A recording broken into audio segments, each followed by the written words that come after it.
family. Glad to be back with you for another episode, another show, another Swami Live. We are continuing our discussion of seven spaces of healing.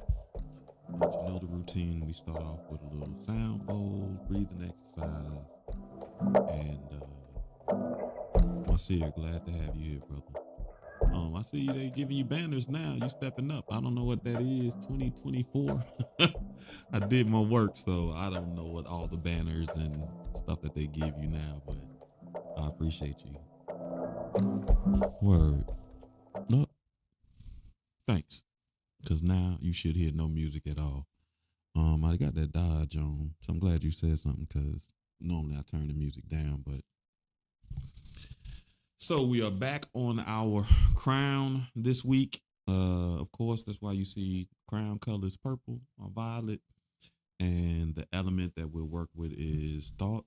I think we're going to do the 4-4-4 breathing exercise. I enjoyed it. So I thought about it earlier. My spirit was like, we're going to do 4-4-4. I know that's right, man. Wait, I can't wait till we are large enough where I can actually start paying the people who's been a part of this. I promise you, it's not a matter of if, it's just a matter of when. And I appreciate you always, brother.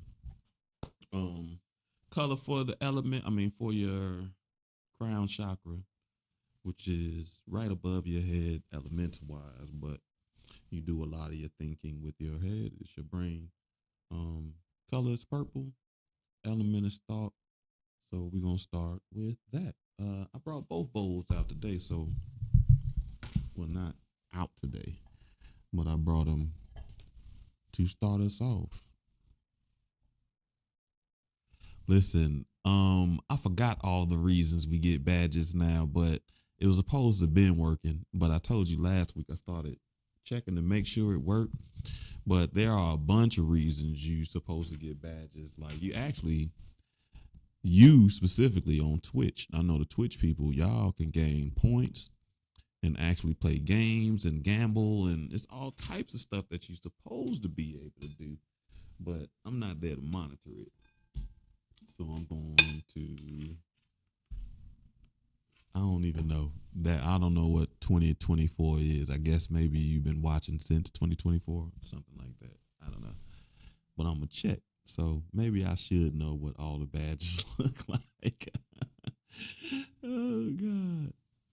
I know I can create some badges, but I hadn't created much either, which is interesting. I don't know how I'm going to do this. I feel like I'm doing too much. All right. Let's get our lives together. I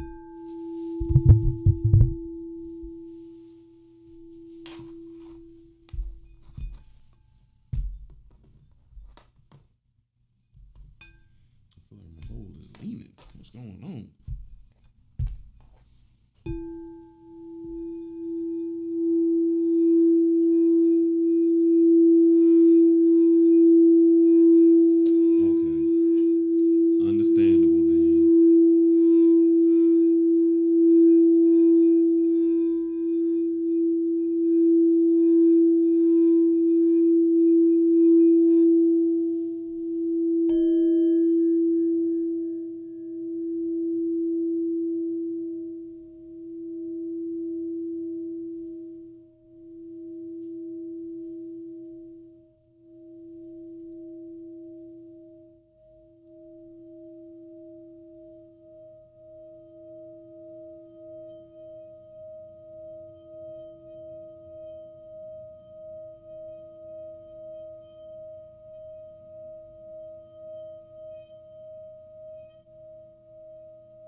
Yeah, so I appreciate your help because that lets me know what features actually work in what countries. Because it's crazy. I get notifications about things in separate countries, and some of these countries I've never even heard of. But yours is not that. But I don't know what features work where and where they don't work. And so thanks for that. Also, because it's really a Twitch thing, so you know what I mean. Some of the features as far as gambling and all that other stuff is for Twitch. Also, no, I don't. I don't remember if you asked me that. I think we might have had a brief discussion about that somewhat, but no, I really don't do tarot. I do have a deck of tarot cards. I use that loosely. It's some Mary Magdalene cards, and they pretty much just all positive and about love energy. So you don't get anything like reverse swords or anything like that. And I sometimes I'll use them to allow somebody to depends on the work they trying to do. If they trying to do some love work and I'm doing a session with them, I have them pick a card so they can get some direction for their love and energy. But overall, no. You don't come to me for a tarot reading. Yeah, not my thing. I've had them before. I just don't do them myself. So the breathing exercise we're gonna do. I said I like the 4-4-4, so I want to do that again. It is breathe in for 4 seconds, hold for 4 seconds, and release for 4 seconds. Um, hold on, I can actually show you the cards since you asked, and it's just me. Give me a second.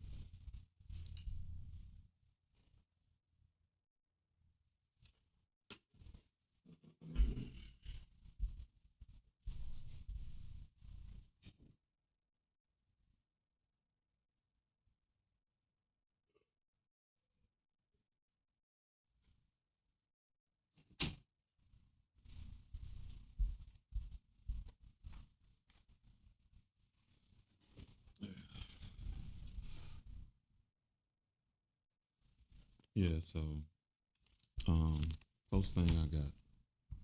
Matter of fact, I'll show you when I switch cameras because it'll be clearer on the side camera than the front camera. So again, we're going to do the 4-4-4 breathing. It is breathe in for 4 seconds, hold for 4 seconds, and then release for 4 seconds. On my count of three, I think we'll do it 4 times. No, my spirit keeps saying three, so we're gonna do 3 times. My count of three. 1, 2, 3. Breathe in. 2, 3, 4. Hold. 2, 3, 4. Release. 2, 3, 4. Breathe in. 2, 3, 4. Hold. 2, 3, 4. Release. 2, 3, 4. Last time, breathe in. 2, 3, 4. Hold. 2, 3, 4. Release. 2, 3, 4. So the element is thought. And next week, I think we're going to be doing some thinking about the activities or things that make the soul feel good. And ironically, recently, I bought an ice cream maker and I made some soft serve ice cream and it immediately connected back to one of my favorite childhood moments. So for this visualization, I want you to think about one of your favorite childhood moments. For me, it was just sitting there or playing with my friends, and then you hear the music of the ice cream truck, and not just any ice cream truck. My favorite ice cream truck ever was Mr. Softy because he had soft serve ice cream, and my favorite was vanilla cone with sprinkles. So when I made that ice cream, all the thoughts, all the feelings, all the joy I felt from those moments as a child came rushing back. And so I want you to think about those feelings, the laughs, the smiles, the smells, how you try to think of words to describe how you feel emotionally, whether it be connected to the people around you or disconnected.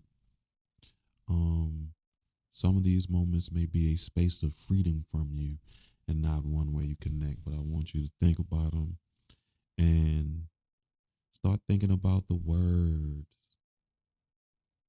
that help describe these feelings.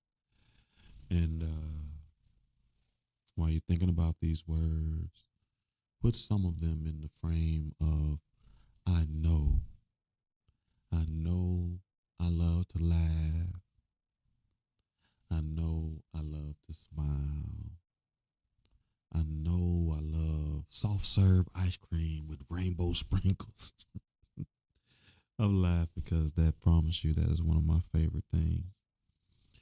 And as you are thinking about this moment and allowing your thoughts to connect to other joyous occasions and just travel, I want you to recognize your gifts and your abilities and how that you allow yourself to have a freedom of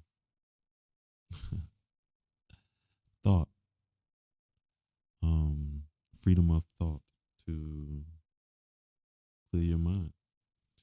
And while you're thinking, I want you to repeat after me. I am divine. I am connected to the universe. I am at peace. I am a spiritual being. I release doubt and welcome faith. I am divine. I am connected to the universe. I am at peace. I am a spiritual being. I release doubt and welcome faith. All right, so those are some affirmations that you can repeat for yourself to help you get your crown in alignment. And we're going to move on to the show how we normally do. Oh, hold on, family. Boom. Listen, I got lights everywhere. So this is the, can you see it? The book, hold on. The tarot cards that I do got. And it's supposed to be, like I said, it's based on Mary Magdalene. When you mess with the Bible, it's 2,200 books of the Bible. So if you're looking at King James, you're missing thousands of books to the Bible. Mary Magdalene actually has a book to the Bible. The cards are rather interesting. I like the pictures. They seem simple.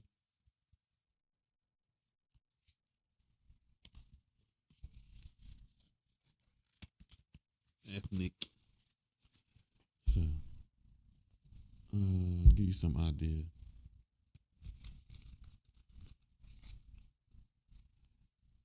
Hey, listen, it's saying that, and it's crazy because I tried to check, and it seemed like it's just TikTok and Twitch that is dropping those frame rates. So I'm gonna do some work. I don't know. It's supposed to. It says my internet connection, but I got an internet connection that is high as far as megabytes and speeds, but the company I have internet with, those speeds are not consistent at all. So I don't know. I'm gonna do some work to adjust the settings a little bit. So I appreciate you. Hopefully that will help because right now it's saying it's dropped. What does it say? 33%, but it's going down, so it's doing better. It started off at 50%. and it went down.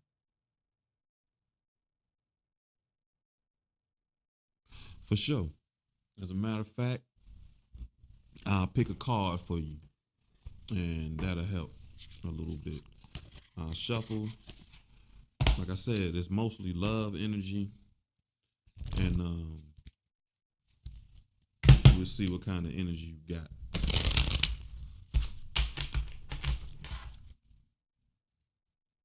For my man Marcel, what's happening with him? So normally in this situation, I'll shuffle it up and I'll let somebody else cut it, get their own energy in it. But it ain't. It's not a must.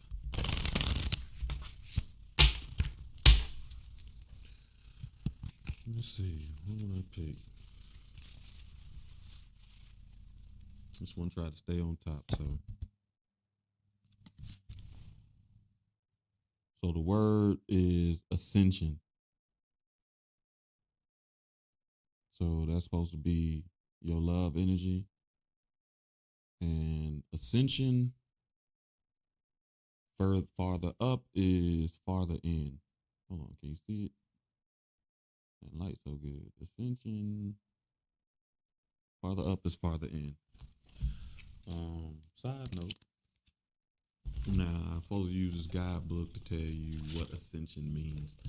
Now, like I like the cards, I like the overall meaning, but like I said, there's some things about this I don't like, and I think whoever wrote this, they put too much of their own opinion in it. So I do some skipping through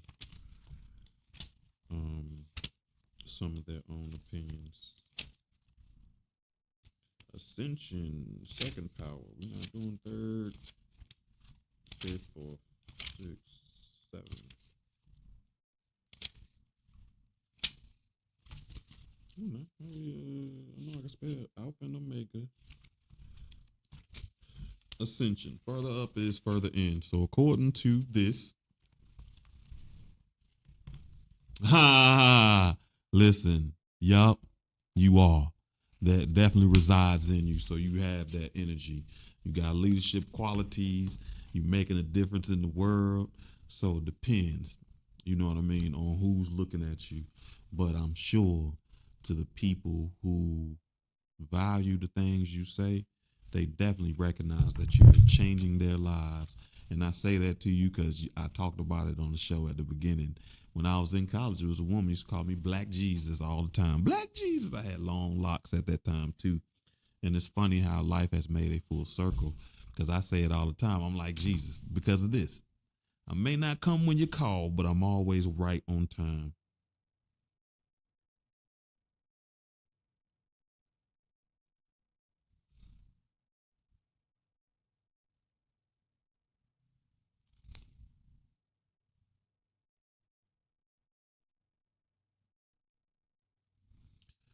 So,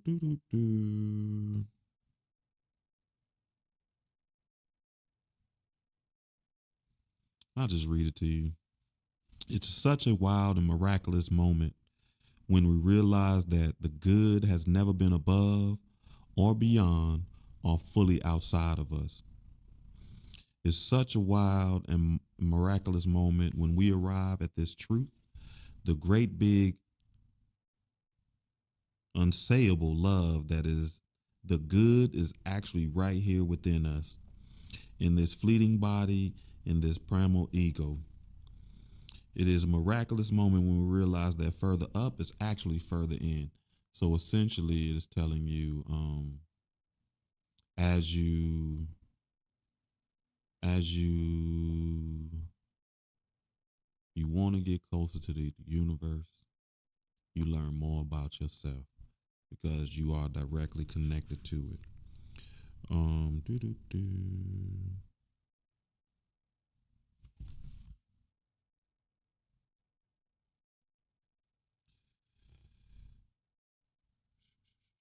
So ascension happens by descending deeper into the truth of who we are.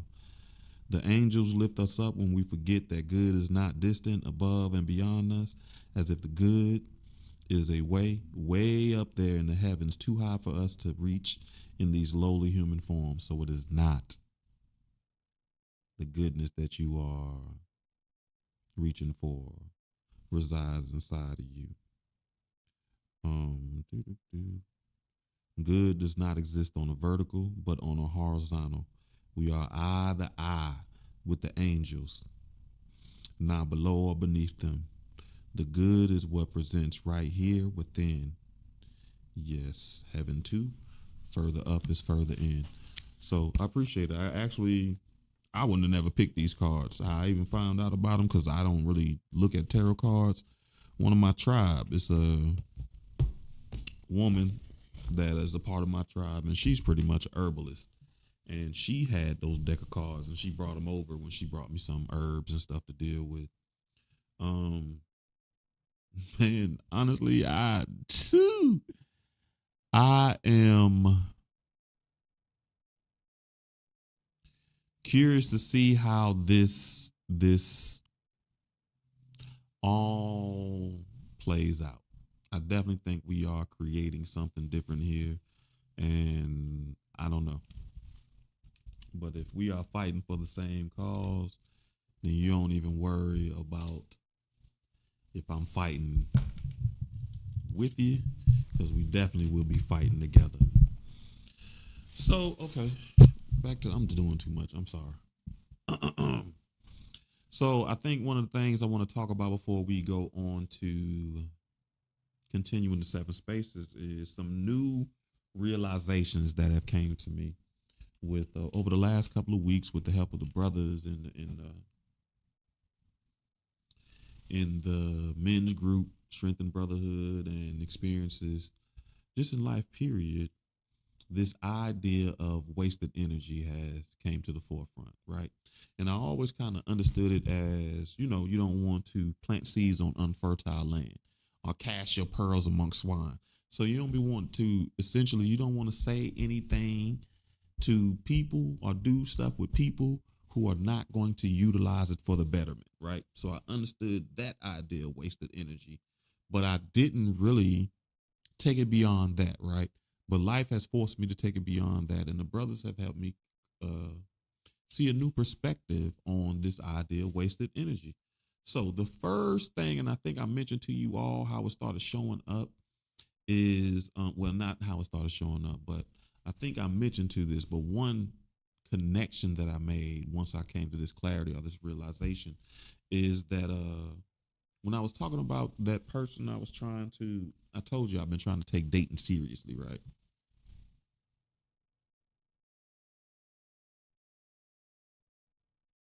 Yeah, I don't know what's going on, brother.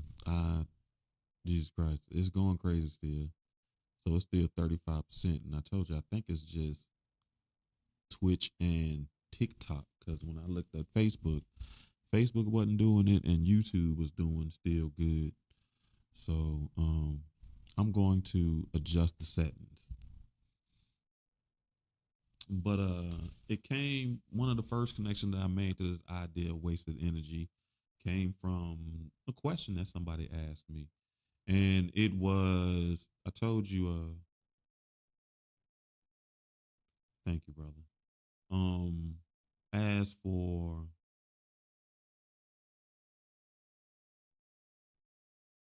essentially, it just came from a very interesting place. As for me, I've been saying that I've been trying to take dating seriously a little bit lately. You want to, like I tell you all, you want to do the work, and then you got to get out there in the world and test it to see how much work that you've done. See if it actually is making your experiences or interactions with people a little bit better or at least different. So one of the questions that I received in this process is, do you try to heal everyone? And initially, when she asked me that question, I thought that was a crazy question because no, I don't try to heal everyone.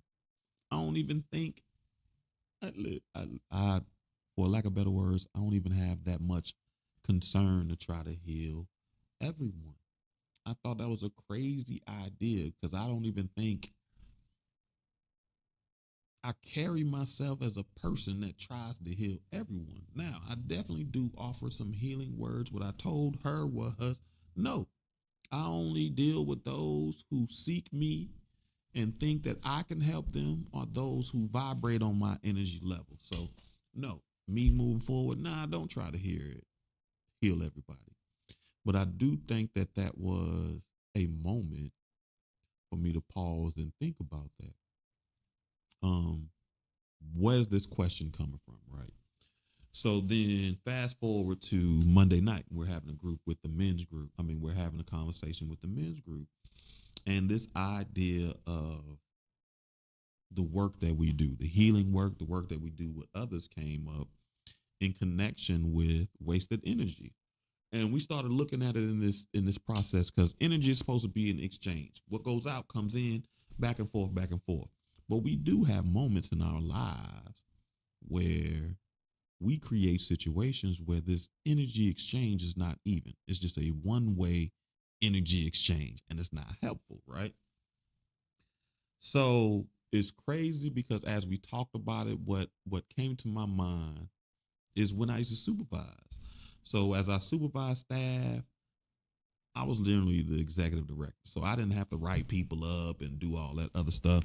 I had staff to do that, but I made myself visible. You know what I mean? So people didn't know when I'd show up, and I'd show up at any time, and I'd have a conversation with you and treat you like you normal. But then I'd also remind the people that although I'm not doing formal observation, anytime I interact with you is an informal observation. I'm definitely looking for ways that you can improve, looking for how you can be better at your craft, because that's one of the things that I'm supposed to do. And I never really applied this concept of informal. Thank you, brother. I appreciate you. Um, yeah, you know what? If somebody comes on and they ask about tarot, I'll definitely be like, I'll connect them to the family. And I'm glad you say something like that because you can do it online. I'll connect you to people who are with that because I consider you part of the tribe. And okay, so when it comes to this idea of informal and formal observations, I never really applied that idea to the process of healing or connected to our energy and how we might waste that energy. Because I was so focused on the formal ways that I utilize my energy, right?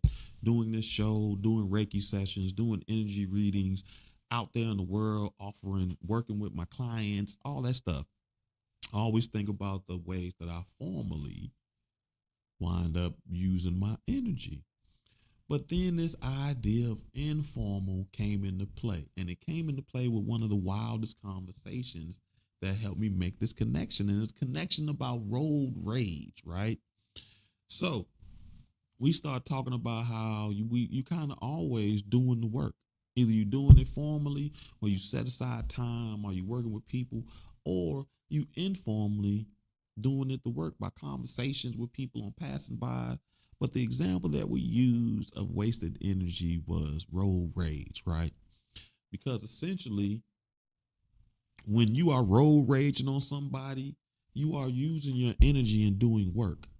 Essentially, you're, even though you might be cursing or asking in the weirdest way, you're trying to get this person to level up and understand that there's another sense of awareness or situational awareness that they need when it comes to driving. You know what I mean? So like, hey, don't cut me off. That's pretty dangerous. You might not say it like that, but you're in your car saying these things. And how it becomes a wasted energy moment is because the people that you are talking to will never get that exchange to be able to give it back. So you don't know if what you're giving them is something that they can put into action. Will they put into action? As a matter of fact, these people can't even hear you for that opportunity. So what you're doing is just spitting out your energy and not getting it in return to replenish yourself. So it was a perfect example of wasted energy. And then as I talked about, trying to take this dating thing seriously, it definitely has offered me opportunities to look deeper at wasted energy, right? So I think I told you, I don't know, I may not have told the family about a dog dream. A couple of weeks ago, I had a dog dream. And I remember when I seen the dog, I was happy to see the dog. The dog was happy to see me. And the dog ran, and I was sitting down. The dog ran and jumped on me. But as soon as the dog jumped on me, I panicked. And I was like, oh my God, this dog gonna give me fleas. It's gonna mess up my allergies. It's the only thing I'm like, I'm not gonna be able to breathe. And this dog is just gonna mess up my life, right? Then I went out into the world and I ran into somebody where the energy or the feelings that I felt in that dream were happening to me in real life. So that's how I know that dream was something for me to pay attention to. And I remember I was focusing on how great I felt when I saw the dog and the dog saw me. I was focusing on the positivity, the good energy from that exchange. And I was taking it as a sign that I may be on the right path, right? So I told my college roommate this story. And he said something to me. He was like, well, maybe it's telling you you shouldn't mess with that dog. And I paused and I thought about it. And I was like, that's very, very valid. And as I processed what he said over the last couple of weeks, I really recognized that the potential of that dream was definitely telling me that if I mess with this dog, I'm probably going to get fleas, won't be able to breathe. It's just going to set the balance that I created off balance. Stuff is going to be wild. And essentially, investing that time in that situation would be wasted energy, right? And also out here in this world, I got an affirmation on one of the things that I really look for in dating, right? And it is this idea between people who have the time versus people who make the time, right? I enjoy when I'm out here dating, I enjoy women who already have the time, women who have prioritized dating and have created the space in their life to be able to do that, right? One of the reasons I enjoy women like that is because I've done that. So I like to connect with women who are in the same space as me. You know what I mean? You want something good into your life, you have to make space for it before it gets there, right? Because it would totally be 100% unfair for me to get this woman, think she's amazing, and then be like, wait for me to get my life together and have the time for you. No, I should have did that before you came, right? So I like people who have time as opposed to people who make time. And a lot of people use this idea of make time as though it's a good sales tactics. And you really do need situational awareness and you understand the clients, who's buying. Does this really matter to the person who's buying? And to me, you making time does not matter. And the reason why it does not matter is because that idea of making time gives a false, it's an illusion that you actually have the time, but you don't. And what winds up happening is when it comes time to make the time, you have competing priorities and obligations. And sometimes it does not send the best message. So for example, I started talking to this girl and I knew something was fishy because she kept telling me how I can make the time, I can make the time, I can make the time, I can make the time. And I kind of laughed at that. And I was like, I'm thinking to myself, it almost sounds like you trying to convince yourself, right? So as we go forward and the opportunities come for her to show that she can make the time, she can't do it. Because now she got competing priorities. She got her social sorority, she got her business, she got her coach, she got all this stuff.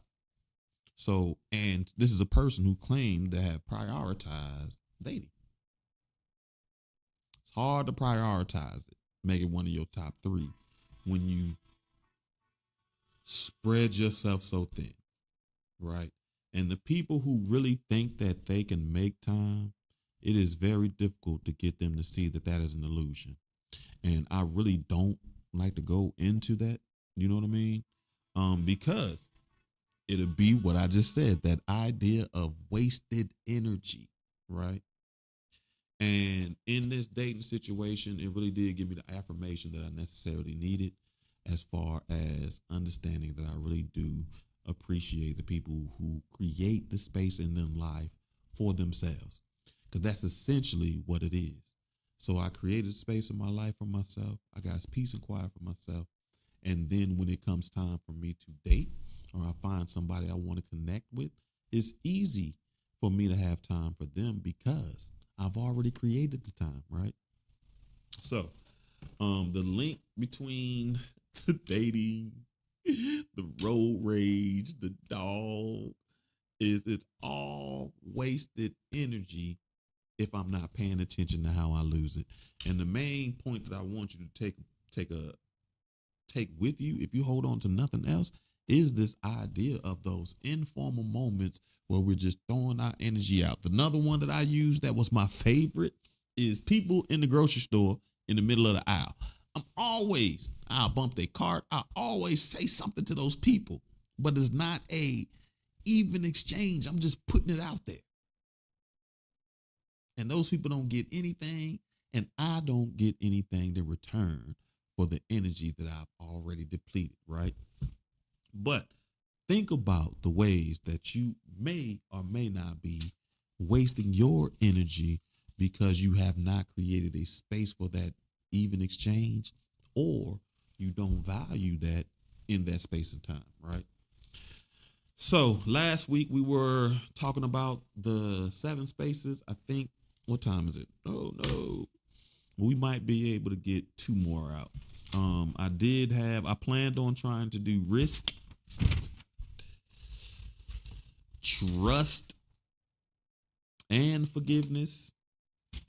But we'll see where we go. And I'm so excited, you all, because I told you I updated my rhyme book. So I got a new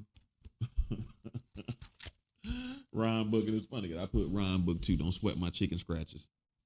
Rhyme book 2 as compared to my first rhyme book that's filled up with tabs and all that. So we got a little bigger, and I'm excited so we can read things better. But we ended last week on talking about a space for risk. So again, we're going to talk about this is the 5th space for healing, a space for risk. And we talk about it in terms that how do you recognize these spaces, and then how do you become these spaces for yourself? And if you pay attention, there will be words that repeat themselves, right?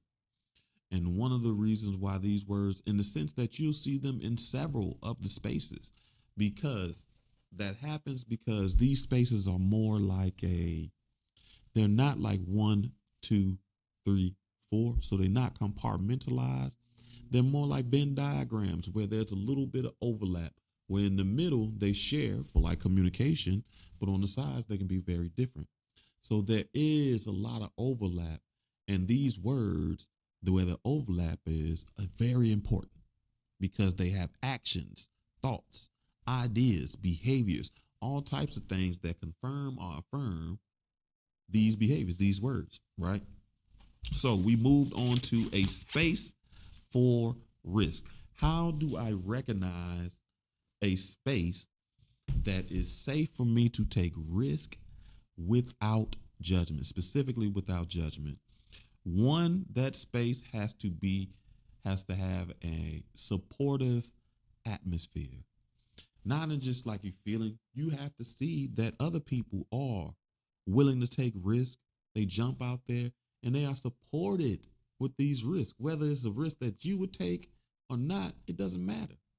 The person, you help build up the courage for the person to take the risk to find out. It's basically a gamble on themselves. So a space for risk is a space that has a supportive environment.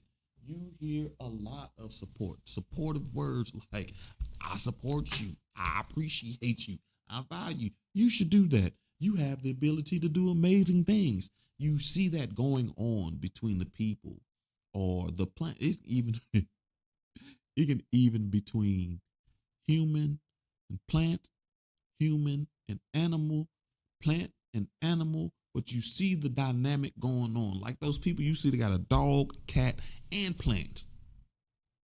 That's a perfect example of a supportive environment. Because normally in those environments, those things will clash. Like cats will eat your plants, dog will eat your plants, all types of stuff. So it just messes it up. But a space for risk has a supportive atmosphere.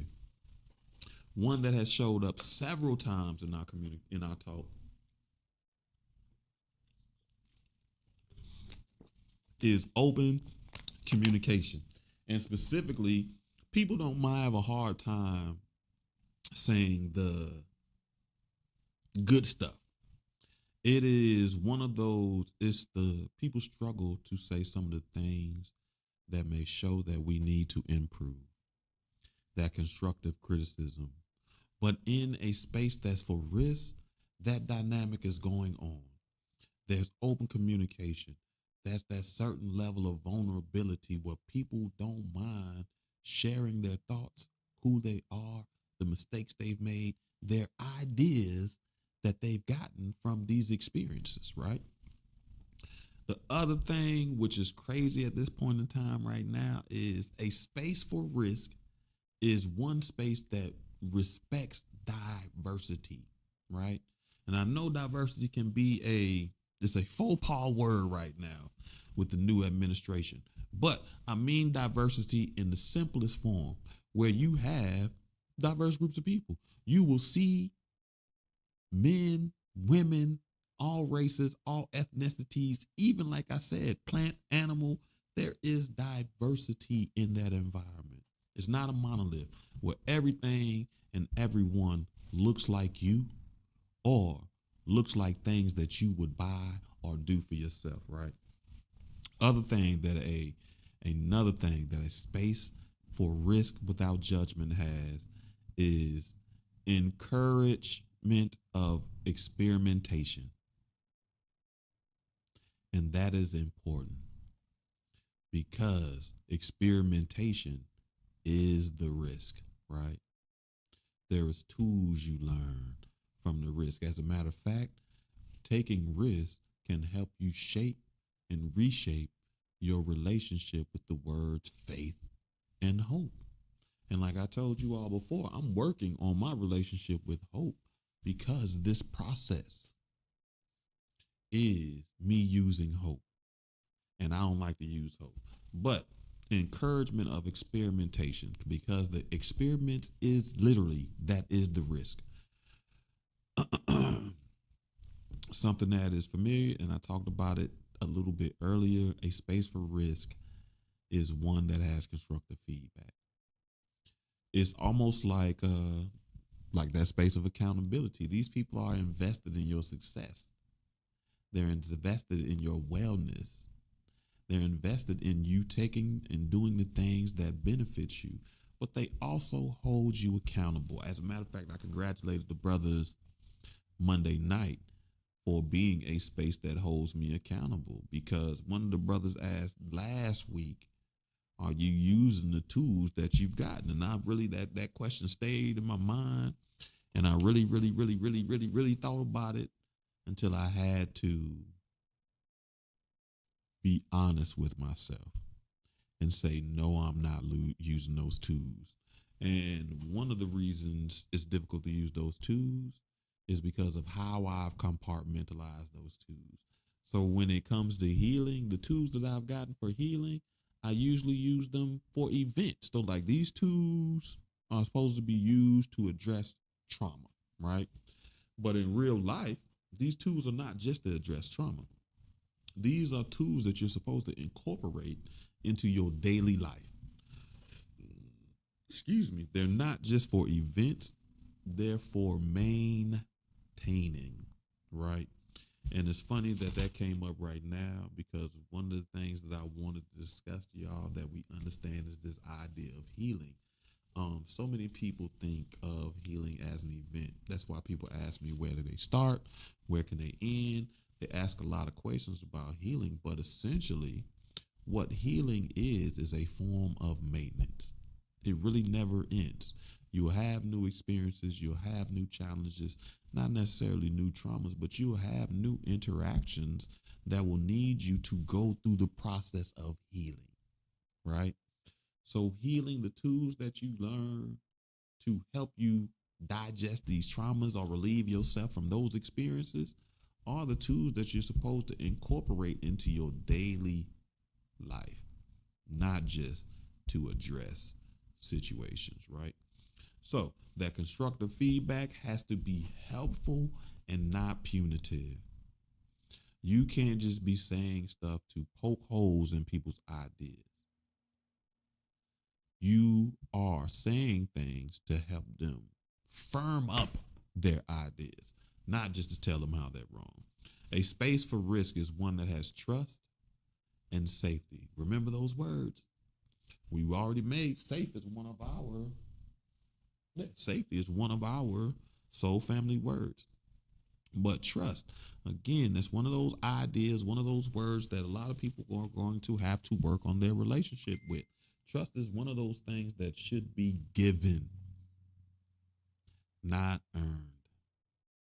Now, you can do stuff to lose trust, but if you are making people earn trust, or you think trust comes in the process, you almost thinking too highly of yourself, as though you have the tools to assess who is actually trustworthy. Because if you did, you'd be surrounded by trustworthy people. So it makes more sense to just give that energy out, because what you put out, you also attract. So if you have a trusting spirit, you vibrating on a trusting energy, you know what you'll attract? People who are trusting as well. Now, that's not the only thing you attract. It will be up to you to make sure you make the right choices. So trust and safety is in a space of risk. One of the most important things that come within the space of risk is recognition of effort. Even if a person fails, them trying is such a huge thing where most people can talk themselves out of actually trying. So we want to recognize the effort that people have made to take these risks.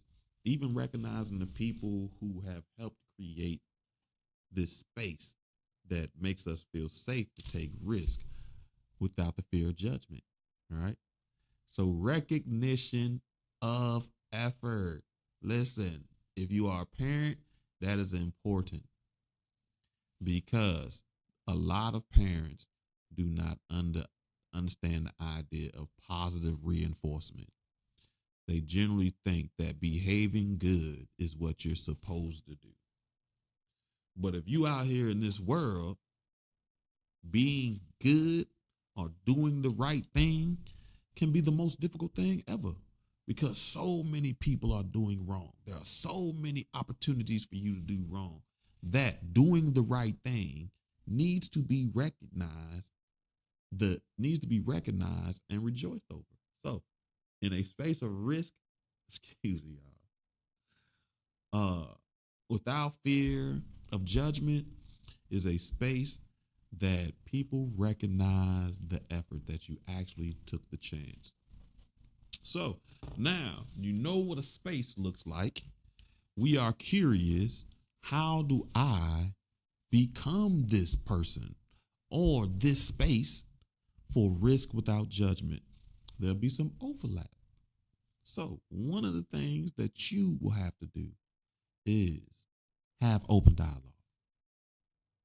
That means you will have to bring down those walls, bring down those guards, bring down those protective elements that you have, so that you could communicate openly. Communicate the things that make you feel good. Communicate the things that make you not feel so good. Communicate the things that you are unsure about or unclear. Communicate without worry or fear that someone is going to judge you.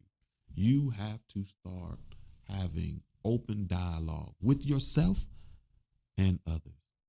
Because the first person, you remember, faith, hope, and charity start at home. So the first person who needs all of this stuff will be you. So open, truthful dialogue. Then, second thing you want to do is celebrate your efforts. Those small victories is funny because I've been saying that celebrate those small victories for so long that it came back to bite me in my butt today. Somebody had a small victory and I was like, oh, that's a mess. And they said, hey, remember you always say celebrate those small victories. Valid. So for yourself, you do have to celebrate your efforts.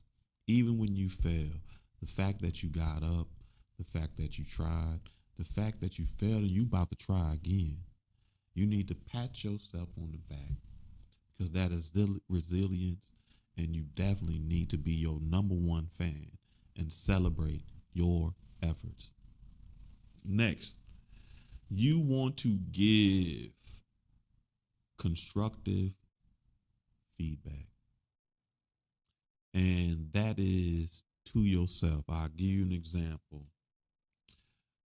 Talking to someone, even on this dating, I told you I recognize that I'm a triggering person. So if you have some sort of insecurity or something that you really don't talk to people about, I'm going to accidentally step on it. So I was having a conversation about weight and weight loss. And it's funny because most people only see weight issues for people who are 600 pounds. But weight issues come in a lot of forms and fashions, right? Which is crazy because bulimia is an example of a weight issue as well, right? But they are not 600 pounds, right? So having a conversation and talking about the weight issues that I've had throughout my life. And I said to this woman,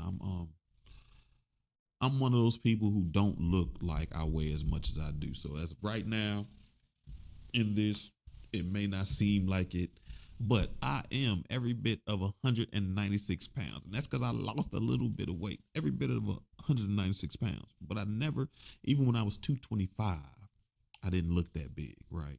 But in this conversation, I'm talking to this person, I'm telling them how I'm one of those people who used to even have to shop at Husky. And Husky, like we talked about, it doesn't even exist anymore. So in the context of me saying that I'm one of those people who don't look like how much I weigh, she replies, me too, right? And I said, oh, okay, well, that's cool. Well, how much do you weigh? And I know there is this mindset of asking a woman her age and asking a woman her weight is disrespectful, right? But I definitely think that is contextual. And I've noticed that most of the people who feel that's disrespectful is based on fear of judgment. It is a fear-based thought process. And remember, people, we don't live in those fear-based thought process. We are going to think thriving, not fear, not worried that someone's going to judge them, right?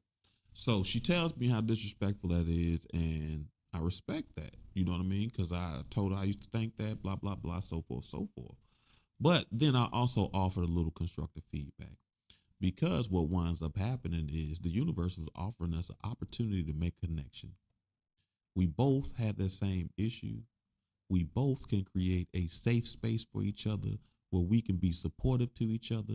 We can be a lot of things to each other if that person was open. Now, in their mind, they felt like they would be open at some point, but ironically, that is not how opportunity works. Anybody that understands opportunity, you know, when it comes knocking on your door, you better answer, because it may not come back around for another 15 years, right? So take advantage of the opportunities when they present themselves and recognize where you can make connections by having that, taking that risk, becoming that space for risk, and having that open dialogue, receiving the constructive feedback, and giving yourself constructive feedback, especially when you recognize where your decisions and thought processes are based on fear based action, fear based thinking. We're moving beyond that, right? Another way that you can become a space for risk without judgment is you have to model risk taking. So, one of the reasons I tell everyone that like faith, love, trust, forgiveness are things supposed to be given is because one of my things is model risk taking. To live like that is a huge risk because we were taught that most people don't function like that. But again, remember, we were taught fear-based thinking. Honestly, at least in America, 80% of Americans can't even read beyond a 6th grade level. So are we concerned about that judgment? Right? Are we concerned that these people will take advantage of you? No, the majority of the people cannot. So it is okay for me to model that risk taking because there's an openness, a vulnerability, and attractive energy to that. With me modeling trust, forgiveness, people want to be around me. They want to talk to me. People open up in different ways that they never have before, and they even shock themselves to the point where it's a red flag when someone struggles to be able to do that. Well, I understand their difficulties, but it also is a sign for me to, there's work for them to do, right? So a person that wants to be a space of risk without judgment, you have to model risk taking. You have to take some risk. Win, lose, or draw. Know when to hold them, know when to fold them, know when to walk away, know when to run. You got to model. You got to come supportive. The first person you do is support yourself. So if you got an idea and a dream, something you want to do, you need to start putting in those steps and behaviors, those thought processes, those words to help you support. Be supportive of your goals, your dreams, your direction, right? Next thing you're going to have to do is you're going to have to build trust and safety. See, one of the reasons is people struggle to give trust just freely like that is because they don't trust themselves. They don't trust their judgment. They've made mistakes. They don't trust themselves. So when you're building this space of risk, the one thing that you're going to have to rebuild or redesign or reshape your relationship with is trusting yourself. So many people no longer trust their decisions when their hearts say, maybe I should tell them, or maybe I should not worry about that. They're like, nope, nope, nope, nope, nope. I don't want to be judged, right? But trust your instincts that have gotten you so far. One of the reasons why you are still here today, 10 toes up, 10 toes down and not 10 toes up, is because of your intuition, how you navigate the world. So you're going to have to rebuild that trust within yourself so that you can be safe with your decision and risk taking. You won't take risk if you don't trust yourself, right? You have to respect diversity. You have to see value in diversity. And since this is you, that means you must become a diverse person, right? A jack of all trades, master of none is still better than a master of one. So a jack of all trades is a good thing. You want to expand your beliefs. You want to if you are a Christian and you go into church, you want to expand your beliefs. There are 2,200 Bibles, right? If you want to learn about love, you're going to have to expand your beliefs. If you want your love to be different, you're going to have to expand your beliefs. That is the diversity. The new tools you develop, the new perspectives that you get are the tools. And that is the diversity, right? Last, you have to encourage experimentation. So you have to talk yourself into experiment. You have to be like, okay, go ahead and take that chance. It might work out, it might not work out, but I took the chance. And you be amazed at how often it works out because you stepped into this space with a level of confidence that you didn't normally have, right? So we got a little time. I mean, it's over the hour, but I don't care. I'm gonna do the second space. We'll do forgiveness next week when we move on to the other stuff. So the next space that we're going to talk about is a space for trust. Excuse me. How do I recognize a space for trust? See, remember, this is one of those things that should be given. And it's easier to give when you can recognize spaces that are trustworthy and you become a space that is trustworthy. Some people struggle with trust because they know what they would do in that situation. So they're not moving trustworthy and they project that onto everyone else, right? So to recognize a space of trust, just like a space of risk, a space of trust has open communication. And most importantly, this communication is honest and transparent. That means you can openly talk about your fears, your worries, your concerns, the things that bother you. You do that in spaces with people you trust. That is a sign of trust, right? Open communication. That communication is honest, and honest respects or takes into consideration the receiver, right? And it's transparent, it's vulnerable, it's not glossed over, it's not using easy words to make it more palatable. It is transparent, calling the truth, right? A space of trust is consistent and reliable. The people follow through on what they're going to do. Now, I want to pivot a little bit and talk about this idea of consistency because we've talked about it before. Everyone thinks consistency is this: every day, same level, same amount of energy. But that is not true.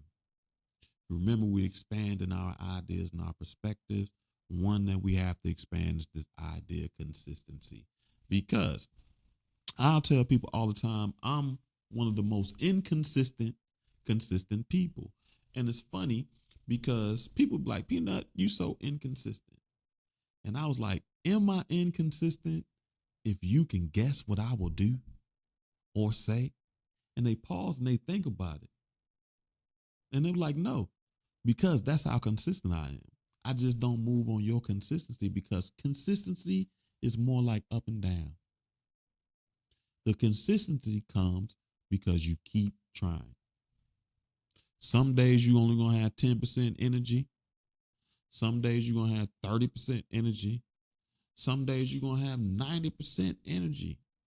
But there is no day over a sustained period of time that you will be able to give 90% every day. So you have to leave space for the flexibility that does come along with consistency. Do not confine consistency to a box of your trauma. And that is putting consistency in a way that only justifies your beliefs. And there's no space for other forms of consistency. Because what I say, I might not be there when you call, but I'm always right on time. And someone who you know that will show up right on time is consistent and reliable, right? The other thing, a space for trust will also have respect and empathy. Respect, sometimes people see respect through value. If you listen, take some of their advice, you value their energy, people will see that as respect. And the empathy together is a valuing others and their feelings, right? And not just valuing them, but also creating a space for them to be able to express those feelings, right? That is a space of trust, right? And you think about it, for example, therapy. You go to therapy with your therapist, that's supposed to be a space of trust. You're supposed to be able to share your feelings and feel respected. When I do Reiki, it is a space for trust. Or one of the energy readings that we see on live, that is a space for trust because the people come on here knowing that there's a possibility that something that they don't want the world to know may come out, right? But they have to trust me that I will not expose some of those vulnerabilities, right? And they do. And I'm consistent and reliable in that sense, right? A space for trust, like a space for risk, is one that's supportive. You find people uplifting, engaging, encouraging each other in a space for trust. Like I just used for therapy, a space for trust is confidential. And it's crazy because on this show, I do talk a lot about my experiences with people, whether it be healing or just in conversations or whatever, right? I do have these conversations. And the thing that allows me to do it is still it's a level of confidentiality that goes on because everything we talk about, everything we discuss, everything that happens, I do not talk about unless it's directly related to me only. Then I'll talk about that. But you have to have some confidentiality that what goes on in this space of trust, you'll see that people will hold your secrets with you. They will help you bear that cross. What goes on in Vegas stays in Vegas. That is a space of trust. That is a statement that is supposed to create trust, right? I mean, because the confidentiality of it. And most importantly, a space for trust is one that has accountability. People take responsibility for their actions, right? People take responsibility for their actions and not just their actions, but specifically their mistakes. They offer condolences or whatever's necessary to correct those mistakes and adjustments. And lastly, in a space of trust, there is positive reinforcement, what we got into with that space of risk. You want to encourage, specifically point out the behaviors that are doing the right thing, right? You want to be like, hey, man, that's a great job you did at taking that risk and being vulnerable and communicating that with someone. Those positive reinforcements work tremendously. As a teacher from the classroom, that is one of the one of the best tools that they've given us, this idea of positive reinforcement, specifically to create bad behaviors. You want to see good behaviors? You point out when the good behaviors are, and you specifically encourage that good behavior. You positively reinforce good behaviors, right? So that happens in a space of trust. So how do I become a space of trust? You, as I said, have to communicate openly. You can't just expect other people to communicate and tell you everything. You definitely have to create a space where you also communicate those things that you are so afraid. Those things that we say you hold so near and dear to your heart, you communicate those things, right? You have to be reliable. That means show up for yourself and others. Respect the obligations. Be there for your friends when they least expect it. Know people's love language. As a matter of fact, take time to observe and learn what makes people happy. Be reliable. Show up when people need you. It's funny because I got a friend and I recently told her one of the issues I'm having is trusting her. Not because it wasn't given to her. I gave her trust the first day I met her. But in the sense, whenever I need something, I remember, man, literally every time I need something important, long as it's small, like if I need a chicken sandwich, I get a chicken sandwich. But if I need you to write a letter of support, they won't show up for me. So it's hard for me to be able to develop or stay in a space of giving trust when the person isn't reliable, right? It's funny. I got to set up a doctor's appointment to get this colon check, right? And the person would tell me that they'd take me, but I can't trust them. And they don't understand how I can't trust them. It's because they're not reliable when I need them, right? So you have to be reliable. Show up for yourself. Show up for others. Be there when you need yourself. You feeling down? Show up for yourself. Tell yourself, you're going to be better. It's going to be okay. Do what feels good to the soul. What we're going to talk about next week. You have to show respect and empathy. I think we're moving into the space where people think this nonchalantness is the perfect model of emotional control, but it is not. People really want to be able to connect with you through empathy and sympathy. So you want to be able to empathic and connect with people through empathy and show respect. And as we talked about, show respect for the most part is value them, take into consideration them, think about them, right? That is that. Next, to do that, like I said, support others. Show up for yourself and others. You must maintain confidentiality as well. So some of those things that people share with you that they haven't shared with anyone else, you are going to have to help them bear that cross. That's the burden of it. And you cannot share that with the world. I learn a lot of private stuff about people. And as much as I may share, it's only this much that's actually shared because it's so much more about the person once they feel safe and they expose their vulnerabilities to me that I learn. And again, just like that space of trust maintains confidentiality, you within this space, you becoming a space, you are a piece of that space.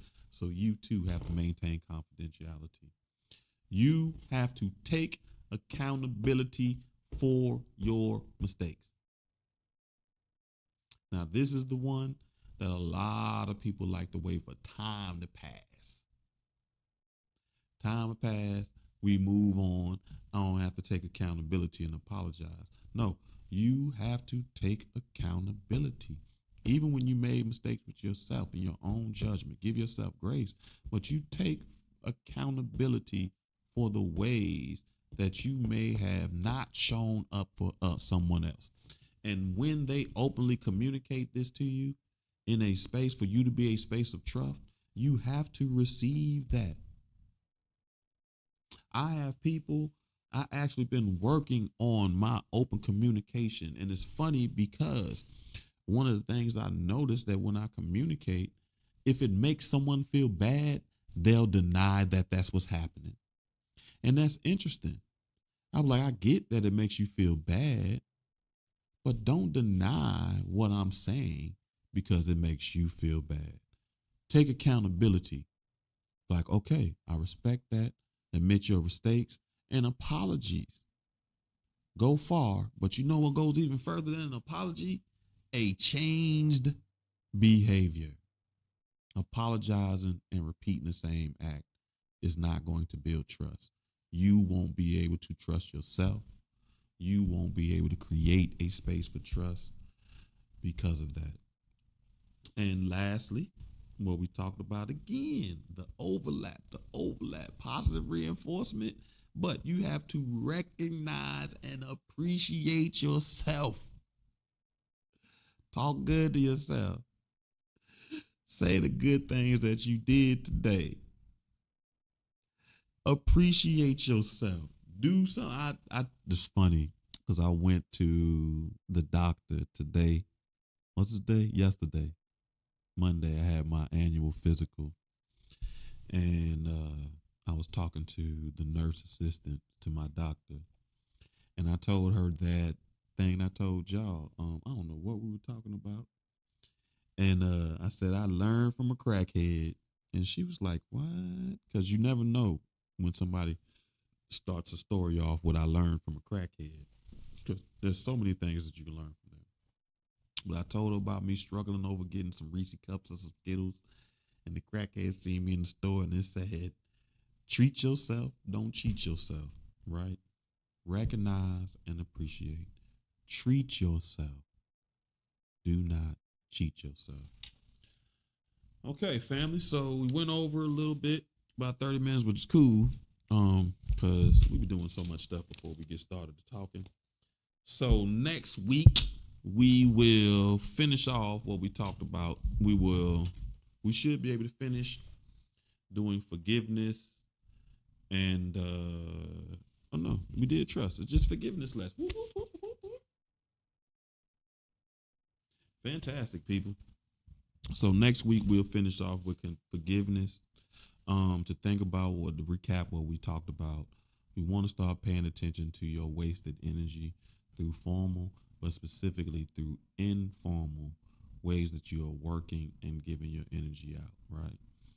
Remember the spaces that we started talking about. We discussed the space for risk, how to recognize a safe space for risk, and how to become a safe space for risk, specifically without judgment. And then we talked about trust, how to recognize a space that is worthy of trust, and how to become a space that is trusting and worthy of trust within ourselves. So next week we'll finish with forgiveness. And I don't know, because I want to start talking about a new things on what feels good to the soul, but I don't know if I want to blend sessions. I want to finish up forgiveness. The 7 spaces, and then move on. But we'll see. But the next series that we're going to talk about is what feels good to the soul. Again, we're going to finish up forgiveness, and that will be our show for next week. I appreciate you all for your time. I value the energy that you give me. Gratitude. Thank you. And I wish blessing and covering all over your life. And I hope to see you Thursday when we continue reading. We got to be close to the end now of the Celestine prophecies. If we don't see you Thursday, hope to catch you next week where we continue our 7 spaces of healing. I appreciate you, family, as always, and have a fantastic evening. Hey, do do do do do.